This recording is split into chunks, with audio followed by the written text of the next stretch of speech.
Kirk Cousins' fully guaranteed deal complicates Aaron Rodgers' negotiations. Orlando, Florida, prior to March 15, the largest impediment to the Green Bay Packers' efforts to reach a contract extension with franchise quarterback Aaron Rodgers was the uncertain future of Kirk Cousins.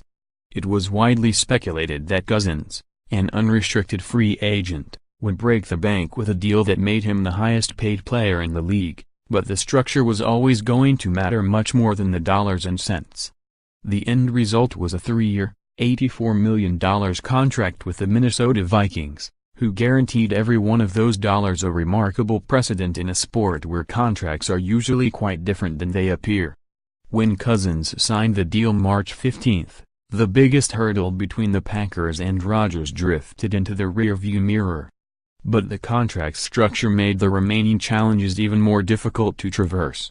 Related, speculation follows Gutekunst to league meeting Silverstein. Rodgers' impending contract extension handcuffs Packers. It's obviously very different for the league, President Mark Murphy said Sunday at the annual league meeting. I think you've seen in recent years an increase in the amount of guaranteed money in contracts, and I think this is probably the first, at least that I'm aware of, that's guaranteed to that percentage. The other thing, obviously, it's only a 3-year deal. So it's fairly short, and typically contracts like that have probably been more often 5 years rather than 3 years. But as I said before, I have confidence in Russ and also Dave Dunn, Aaron's agent. I'm confident we'll be able to work things out. Murphy and the Packers still believe a contract extension will be accomplished this offseason, even as the complexities of the negotiations have become more pronounced.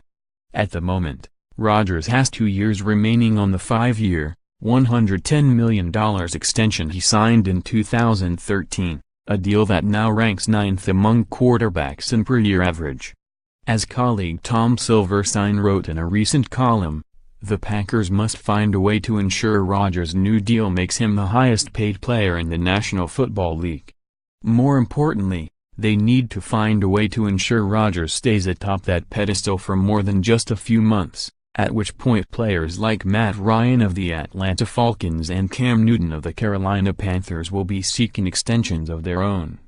To accomplish that goal, one potential structure includes an increasing salary that is tied to a percentage of the salary cap rather than yearly values agreed upon in advance.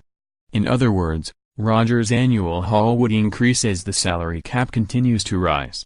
Murphy doesn't believe teams are likely to agree to such a provision, which would set yet another precedent for the sport. I foresee agents trying to get that, but I do not anticipate that will happen, Murphy said of the percentage-based contract.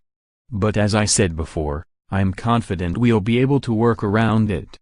At the end of the day, we want Aaron to be a Packer for the rest of his career. He wants to play till he's 40, and I think it just makes sense for both sides to figure out a way to get it done.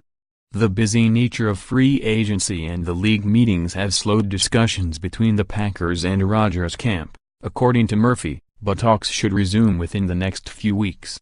Rodgers' last extension was signed in late April of 2013. I'm still very optimistic that we'll get a deal done, Murphy said.